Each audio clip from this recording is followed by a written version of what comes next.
जय जिनेन्द्र साहब। सब्जेक्ट है कर्म, कर्मफल और कर्मफल परिणाम। लास्ट वीडियो में हम समझ रहे थे कि मैं कौन हूँ, कर्ता कौन है, इस सृष्टि का रचयिता कौन है, हमें पाना क्या है और छोड़ना क्या है, ये भी हम समझ रहे थे और वो समझ चुके हम सब लगभग। अब एक जो प्रश्न पीछे खड़ा हुआ था उसका आंसर बाकी है। जो प्रश्न खड़ा इसलिए हुआ था कि भाई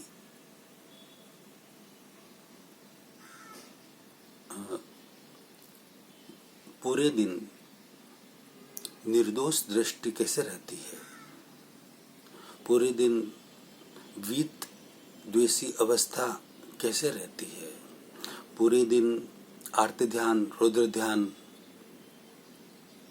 नहीं होते, ऐसी स्थिति कैसे रहती है। इसका आंसर हम अच्छी तरह से समझते हैं। निर्दोष दृष्टि कैसे रखी जाए, कैसे भगवान महावीर स्वामी ने, पार्श्वनाथ भगवान ने, हमारे ऋषभ देव जी से लगाकर सारे तीर्थंकरों ने रखी थी, उसके बहुत सारे उदाहरण मैंने पीछे दे चुके हूँ। मैं प्रैक्टिकल में अच्छी तरह से बता चुका हूँ सॉरी अच्छी तरह से बता चुका हूँ। और लगभग यदि आप सब मेरी वीडियो सुन रहे हैं तो आपको निर्दोष दृष्टि मिल चुकी होगी, शब्दों से, समझ से मिल चुकी होगी।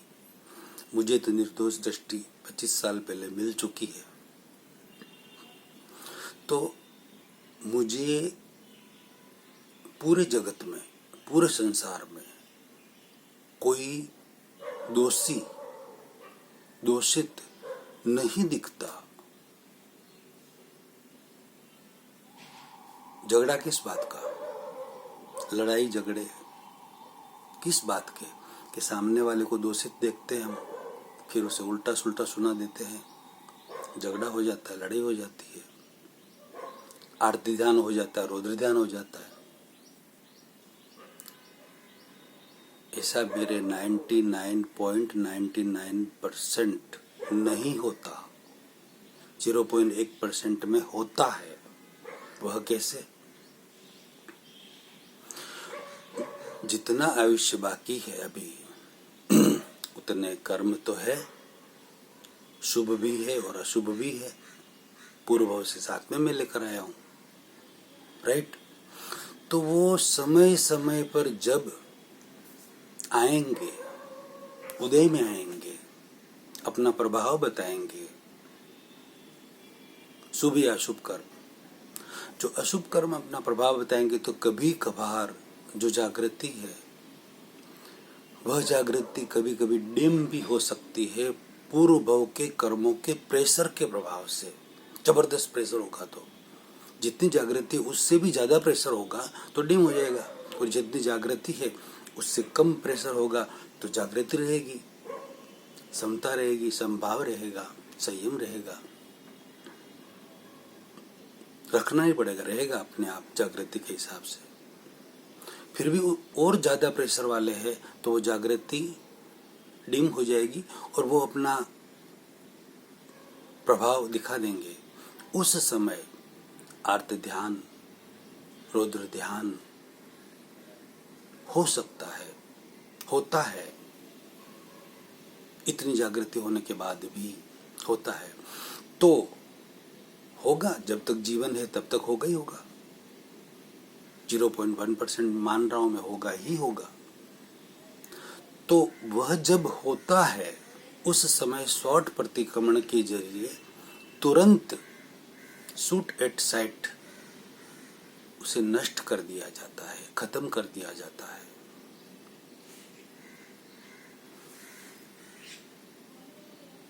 तो पूरा जगत कंप्लीट निर्दोष दिखता है, कंप्लीट निर्दोष, किसी के दोष दिखते ही नहीं है, क्योंकि कोई करता है ही नहीं, कोई इंडिविजुअल स्वतंत्र रूप से कोई करता है ही नहीं।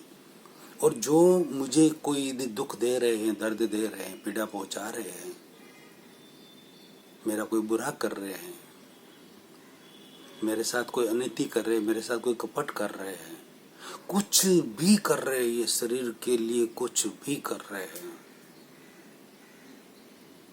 किसी भी तरह से, वो सारे निर्दोष है। क्योंकि कर्म तो मेरा है। मैं जन्म से लगाकर मृत्यु तक, स्थूल से लगाकर सूक्ष्म तक जितने भी एविडेंस, जितने भी सहयोग मिलेंगे ना, उन सबको मैं साथ में लेकर आया हूँ, मैं लेकर आया हूँ। तो उस कर्म के प्रभाव से, कर्म तो बुरा होगा तो निमित्त मिलेंगे तभी बुरा होगा, सहयोग मिलेंगे तभी बुरा होगा। तो कोई भी सहयोग मुझे मिले, अच्छा या बुरा, वो सारे मेरे उपकारी है। अच्छे में हम अभी ज्ञान नहीं होने से उपकारी मान लेते हैं, और बुरा कोई मिले तो हम उससे उसका अपमान कर देते हैं, उससे अभाव कर देते हैं, घृणा कर देते हैं, उसका तिरस्कार कर देते हैं। ऐसा नहीं। कर्म शुभ हो या अशुभ कोई फर्क नहीं पड़ता। आपको कोई सुख दे या दुख दे कोई फर्क नहीं पड़ता। वो तो निमित्त है। सुख देने वाले और दुख देने वाले भी सारे निमित्त है। फिर वह जड़ हो या चेतन हो, कोई भी हो, मतलब मिश्र चेतन हो या बिल्कुल जड़ हो, सारे सिर्फ निमित्त है। निमित्त आपको अपने कर्मों से मुक्त करवा रहे हैं। तो वो दुख दे या सुख दे, वो तो महान उपकारी है।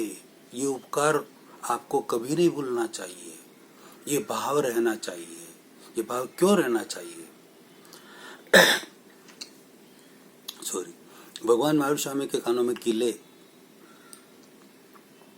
कूटे गए, उस समय भगवान की क्या स्थिति होगी?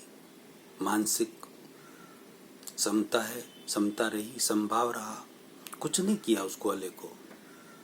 क्यों नहीं किया? उनको पता था मेरे ही कर्मों का ये फल है,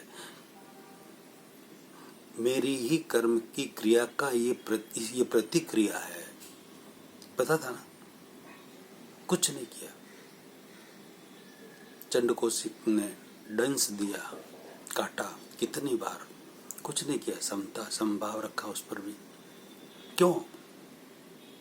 उनको पता था मेरे ही कर्मों का ये फल है।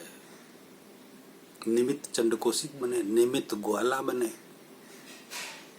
कोई फर्क नहीं पड़ता।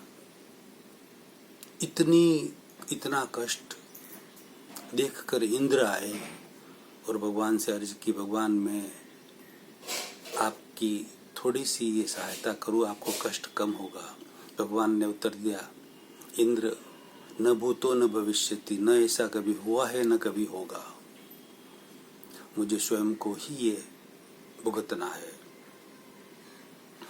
तो ये भगवान की स्थिति थी, ये निर्दोष दृष्टि थी उनकी, ये दी थी हमें भगवान ने, पार्षद भगवान ने भी दी, हमारे सारे तीर्थंकरों ने दी। तो हमें इस निर्दोष दृष्टि को रखना है। हमारे जो भी निमित्त बनते हैं, अच्छे में या बुरे में, उन सब का हमारे ऊपर उपकार है। जैसे ग्वाले का, चंडकोशिक का भगवान महावीर स्वामी ने उपकार माना, उनको एक कर्म से छुड़ाया। शीशा डलवाया था ना ग्वाले के जीव के अंदर, कानों में डलवाया था ना, इसलिए वो बरु कुटे इस भव में। तो उस कर्म के जो शीशे डलवाए ना, वो कर्म किया ना, उसकी प्रतिक्रिया रूप बरु।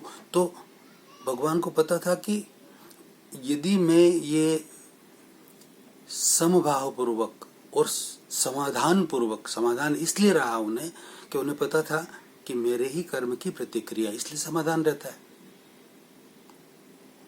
आपको भी रहेगा समाधान, ये समझेंगे तो, कि जो भी प्रतिक्रिया आप पर आ रही है, किसी भी तरह की, कितनी भी उल्टी हो, कितनी भी नेगेटिव हो, वो सारी आपके ही कर्मों की है। तो आपको 100% समाधान रहेगा। किसी पर अभाव, तिरस्कार, द्वेष आएगा ही नहीं। तो सब बात समझ में आ रही है अच्छी तरह से। सब कंप्लीट निमित्त है, निमित्त कंप्लीट निर्दोष है, कंप्लीट 100% निर्दोष है, और 100% हम दोषी है। ये बात प्रूव हो गई, प्रैक्टिकल रूप से प्रूव हो गई। ये समझ में आ जाने से पूरे दिन ये भाव रहे हमारे, तो वीत द्वेषी अवस्था रहती है कि नहीं रहती है? रहती है ना। द्वेष होता ही नहीं किसी के ऊपर, कोई कुछ भी करे द्वेष बिल्कुल नहीं होता।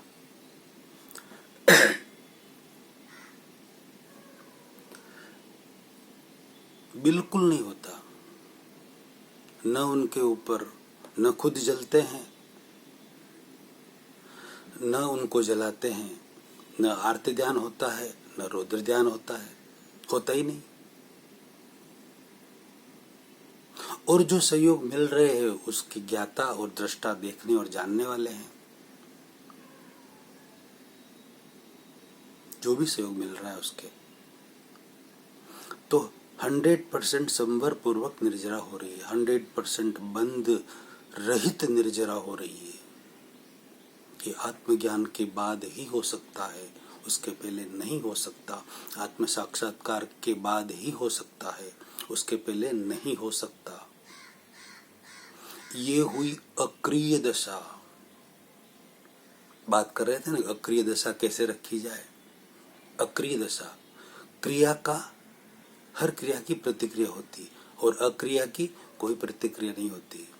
क्रिया हुई नहीं, मैं आत्मा, ज्ञाता और दृष्टा, सारे संयोगों का देखने और जानने वाला, सिर्फ देखा और जाना, कोई क्रिया ही की नहीं, तो प्रतिक्रिया होगी कैसे? अक्रिय दशा में रहा। मैं कर्म करते हुए भी, इस संसार में रहते हुए भी, कर्म करते हुए भी अकर्म दशा में जीवन जी रहा हूँ, अक्रिय दशा में जीवन जी रहा हूँ, अकर्ता दशा में जीवन जी रहा हूँ। ऐसा आप भी जीवन जी सकते हैं। आप भी 100% संवर पूर्वक निर्जरा कर सकते हैं, 100% कर्म, 100% बंध रहित निर्जरा कर सकते हैं। नए सिरे से बंद नहीं होगा, आप जब चाहेंगे तब बंद होगा। जब आराधना उपासना करेंगे तब बंद होगा। मेरी आराधना और उपासना अलग है, उसमें मैं बंद करता हूँ जानबूझकर, मुझे एक भाव और लेना है सिमंदर स्वामी के चरणों में, शरणों में, तो वहां के लिए मैं बंद करता हूँ सिर्फ सिमंदर स्वामी की भजना करके, आरती करके, उनका स्तवन करके, उनकी ढाल गाकर, उनका जप कर कर, उनका निधिध्यासन कर कर, उस उनके अंदर में एक लय हो जाता हूँ। ये मेरी आराधना और उपासना है। उस समय पुण्य रूपी अच्छा कर्म बंद होता है अगले भाव के लिए, घंटा, आधा घंटा, 1.5 घंटा, 2 घंटा के लिए। बाकी मैक्सिमम अकर्म दशा रहती है, अक्रिय दशा रहती है, अकर्ता दशा रहती है।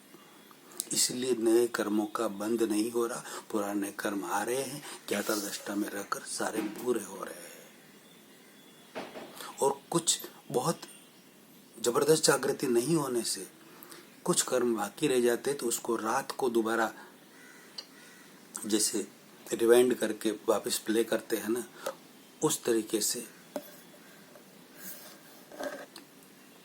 पूरे हो जाते हैं वो। उसको देखे तो अगला प्रवचन अगले वीडियो में लेते हैं। कुछ टेक्निकल प्रॉब्लम है।